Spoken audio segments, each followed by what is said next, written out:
ఈరోజు మధ్యాహ్నం 1:10 మా కుకట్పల్లి పోలీస్ స్టేషన్కి ఒక డైల్ 100 సమాచారం వచ్చింది. దాని ప్రకారం ఒక 10 సంవత్సరాల పాప ఇంట్లో చనిపోయి కనిపించిందని ఆ సమాచారం యొక్క సారాంశం.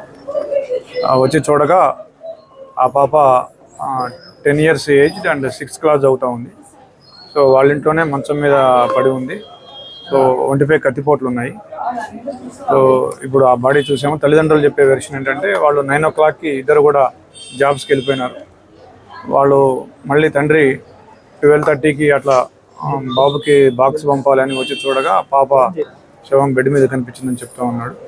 సో బాడీని ఇప్పుడు పిఎంఈకి పంపిస్తూ ఉన్నాము.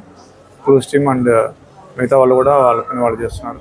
సో పోస్ట్ మార్టం రిపోర్ట్ వచ్చాక మిగతా విషయాలు తెలియజేస్తాం. Thank you. తల్లిదండ్రుల చెప్పేదాని ప్రకారం వాళ్ళు ఎవరి మీద అయితే ఇప్పుడు వరకు అనుమానం వ్యక్తం చేయలేదు. స్పెసిఫిక్గా ఎవరి మీద కూడా తల్లిదండ్రులు అయితే అనుమానం వ్యక్తం చేయడం ఇంకా తెలియదు. We are verifying. పాప కేంద్రీయ విద్యాలయం చెప్పి 6th class హాలిడేస్ ఇచ్చారని చెప్పినారు. వాళ్ళు వచ్చి ఇక్కడికి 2 years అయిందని చెప్తున్నారు. Thank you.